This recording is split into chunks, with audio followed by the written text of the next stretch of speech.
আজকে আমরা রেডি হয়ে গেছি সবাই মিলে। আজকে আমরা যাব চন্দননগরে।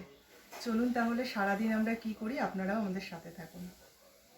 ওই যে কথায় আছে না, উঠলো বাই তো কটক যাই। না না, আমরা কটক যাচ্ছি না, যাচ্ছি আমরা চন্দননগর। হঠাৎ করেই ঠিক হলো। আসলে আগের দিন ওর বাবা একটা ভিডিওতে চন্দননগরের বেশ সুন্দর সুন্দর কিছু লাইটিং দেখে বলল চলো ঘুরে আসি। খুব সকাল সকালেই কিন্তু আমরা রওনা হয়ে গেলাম।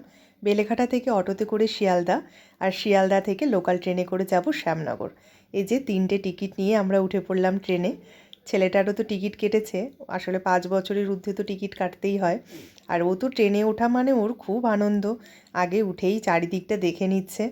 এই দেখুন, এবারে সকালবেলা তো ছেলেকে খাইয়ে দিয়েছি, কিন্তু মানে ট্রেনে উঠলে তো কিছু খেতে হবে, তাই আবার আমি বাড়ির থেকে কিছু শুকনো খাবার নিয়েই এসেছি।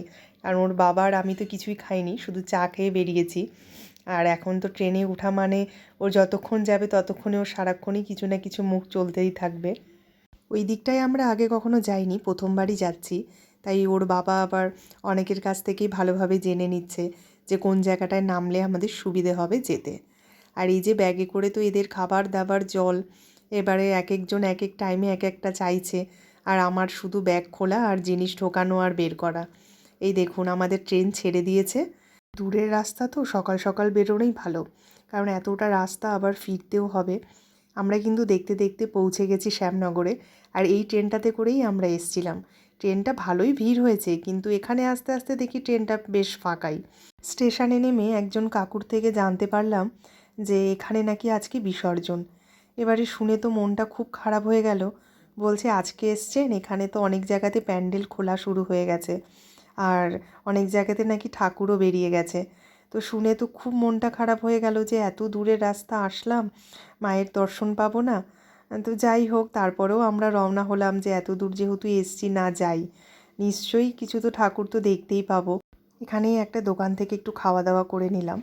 এবারে বাবা আর ছেলে গেছে লঞ্চের টিকিট কাটতে। এই যে আমরা যাচ্ছি এবারে লঞ্চের দিকে। ছেলে তো দেখে খুব খুশি, কারণ এর আগের বারে একবার উঠেছিল, দক্ষিণেশ্বর থেকে বেলুড় মঠ যাওয়ার সময় লঞ্চে উঠেছিল। এর আগেরবার যখন লঞ্চে উঠেছিলাম তখন আমাদের আসতে এতটাই দেরি হয়ে গেছিল যে লঞ্চ ছাড়ার প্রায় সময়ই হয়ে গেছিল, তাই ভালো করে একটু ছবিও তুলতে পারিনি। তাই এবার যখন যাচ্ছি অনেকটা সময়ও আছে, তাই ভাবছি একটু ভালো করে ছবি টবিও তুলে নিই। আর এই যে দেখুন, লঞ্চে প্রায় অনেকেই চলেই এসছে। এই ব্রিজটার ওপর দিয়ে হাঁটতে না একটু ভয়ও করে, আসলে দুলতে থাকে তো। এই যে আমরা লঞ্চে উঠে গেছি, কিন্তু এসে দেখছি সিট প্রায় বুক হয়ে গেছে। সবাই মনে হয় অনেকক্ষণ আগেই চলে এসছেন, তাই বসার সেরকম সিট পেলাম না। একটা ধার ধরে দাঁড়িয়ে গেলাম। কি সুন্দর লাগছে! সুবিশাল গঙ্গা নদীর ওপর দিয়ে এখন আমরা লঞ্চে করে এপার থেকে ওপার হব। এই দৃশ্য মানে এত সুন্দর। আর যেহেতু হালকা হালকা মানে এখন একটু শীতকাল, শীত সেরকম না, দিনের বেলা মোটামুটি ভালোই গরম, কিন্তু তাহলেও ওয়েদারটা আগের মতো তো নয় যে একদম কাঠফাটা গরম। আর খুব ভালো লাগছে। ওই দেখুন আরেকটা লঞ্চ আসছে। আর এখানে নদী পারাপারের এই মনে হয় এক ব্যবস্থা যে লঞ্চ করে এপার থেকে ওপার যাওয়া, কারণ আমি দেখছিলাম যে লঞ্চের মধ্যে করে একটা স্কুটিও যাচ্ছে। হয়তো কেউ নতুন একটা স্কুটি কিনেছে, তাকেও আবার লঞ্চে করে এপার থেকে ওপার করা হচ্ছে। এই দেখুন কত বড় লঞ্চটা, পুরো ভর্তি একদম। আর এখানে দেখছি সব লঞ্চগুলোই পুরো ভর্তিই যাচ্ছে। আমাদের অটোতে করে গেলেই নাকি বেশি সুবিধে হতো, মানে যে স্টেশনে নেমে কাকুটার কাছ থেকে আমরা জানতে পেরেছিলাম, উনিই বলেছিল। কিন্তু ছেলেকে যেহেতু একবার বলা হয়ে গেছে যে তোকে লঞ্চে ওঠাবো, তাই আর ওর বাবা বলল না থাক, লঞ্চেই যাই, চলো ওখানে গিয়ে নিশ্চয়ই অটো বা টোটো পেয়ে যাব। এই যে আমরা ফেরিঘাটে চলেই এসেছি, বেশি সময় লাগলো না। আর সব থেকে যেটা বড় কথা, খুব কম খরচেই কিন্তু আমরা এত দূর রাস্তা চলে আসলাম। মানে লোকাল ট্রেনেও ভাড়া কম, আর এখান থেকে ফেরিঘাটেও ভাড়া প্রায় মোটামুটি রয়েছে, কমই আছে। তো কিন্তু আমরা পৌঁছে গেলাম। এই যে তেলেনীপাড়া জেটি ঘাট। লঞ্চ থেকে নেমেই কিছুটা হাঁটা পথ, এখানেই দেখছি একটা বেশ বড় প্রতিমা হয়েছে। দেখুন কি সুন্দর! মানে এত বড় প্রতিমা ক্যামেরায় ঠিক ভালো করে ধরা পড়লো না, কিন্তু বিশাল বড়, কিন্তু অনেক উচ্চতা। আর বেশ সুন্দর এরকম ফুল দিয়ে সাজিয়েছে প্যান্ডেলটা। ছোট্ট প্যান্ডেলটা, কিন্তু বেশ ভালো লাগলো। আর এসেই আমরা এখানে প্রসাদও পেয়ে গেলাম। এখান থেকে সোজা টোটোতে করে আমরা যে সমস্ত জায়গায় বড় বড় প্যান্ডেল হয় সেখানে চলে আসলাম। এসেই তো দেখছি এখানে বিশাল বড় একখানা লাইটিং। এখানে নাকি আজকে শোভাযাত্রা বেরোবে, বড় বড় প্রতিমা নিয়ে এখানে নাকি আজকে শোভাযাত্রা। এটা আমরা এখানে এসেই কিন্তু জানতে পারলাম। আর রাস্তাঘাট তো চারিদিক দিয়ে গাড়ি ঢুকতে দিচ্ছে না, বন্ধ করে দিয়েছেন, যেহেতু এত বড় বড় প্রতিমা বেরোচ্ছে। এই দেখুন এখানে আসতেই দেখলাম বিশাল হাইট প্রতিমার, এত বড় উচ্চতা। আর এখানে দেখুন পুরো লোকে লোকারণ্য। আর প্রতিমার মুখখানা দেখতে এত সুন্দর। আর এত বড় প্রতিমাকে বের করতে গেলে কত লোকের দরকার হয় বলুন, আর কতটা পরিশ্রমেরও ব্যাপার। আসলে এত বড় প্রতিমা বলেই কিন্তু এখানে আগে মনে হয় প্যান্ডেলটা খোলা হয়। এটা শুনে আমাদের একটু অদ্ভুতই লাগলো যে প্যান্ডেল কেন, এখানে আমরাও দেখেছি যে বড় বড় পুজো হয়, কিন্তু প্যান্ডেল তো আগে সেরকম খোলা হয় না। কিন্তু এখানে প্যান্ডেল না খুললে এত বড় প্রতিমা বের করবে কি করে, সেই বুঝেই মনে হয় এখানে আগে প্যান্ডেলটা খোলা হয়।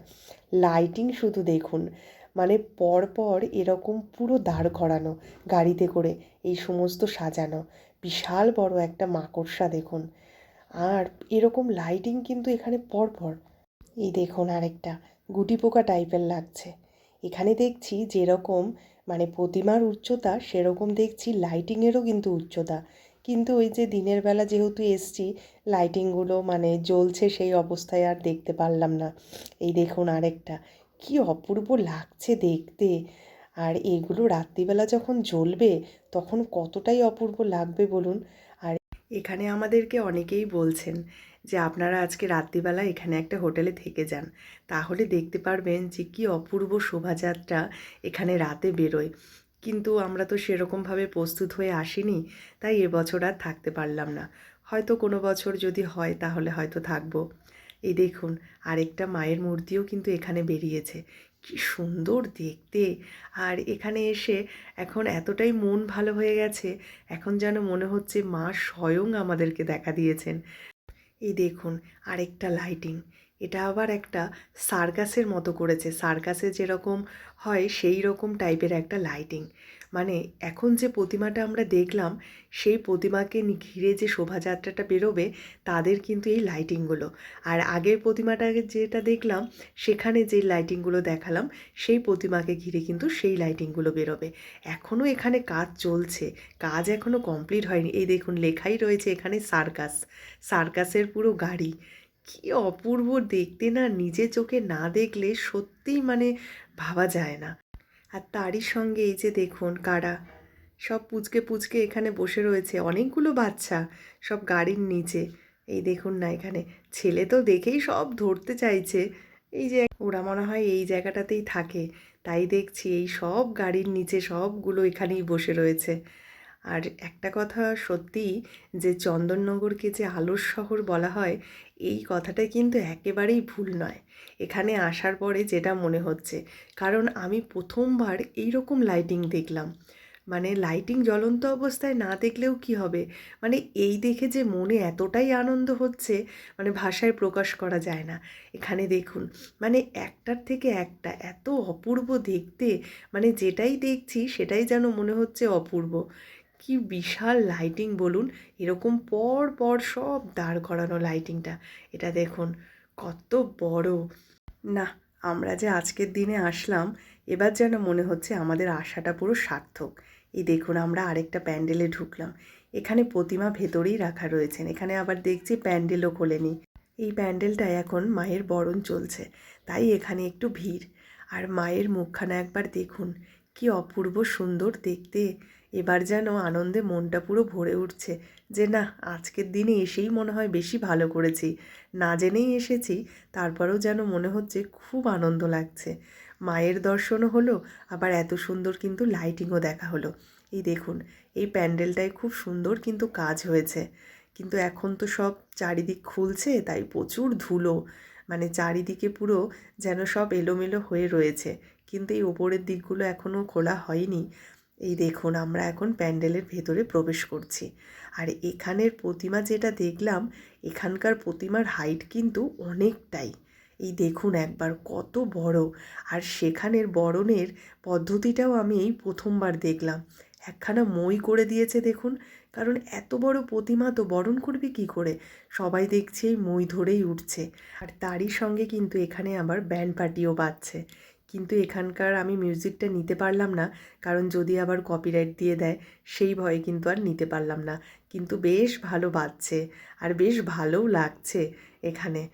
আমরা এখানে একটুখানি দাঁড়িয়ে ব্যান্ড পার্টি শুনছিলাম। আসলে ছেলেটা বলছিল, বাবা দাঁড়াও না দাঁড়াও, একটুখানি ভালো করে শুনি, এই জন্য আমরা একটা সাইড ধরে একটু দাঁড়িয়ে গেছি। তারপরে আবার এখান থেকে আমরা সোজা আবার বেরিয়ে যাব আরেকটা প্যান্ডেলের উদ্দেশ্যে। এই দেখুন, এখান থেকেও দেখছি পরপর প্রতিমা আসছে আর কত লোকের ভিড় দেখুন, আর চারিদিকে দেখছি আবার আবির খেলাও চলছে।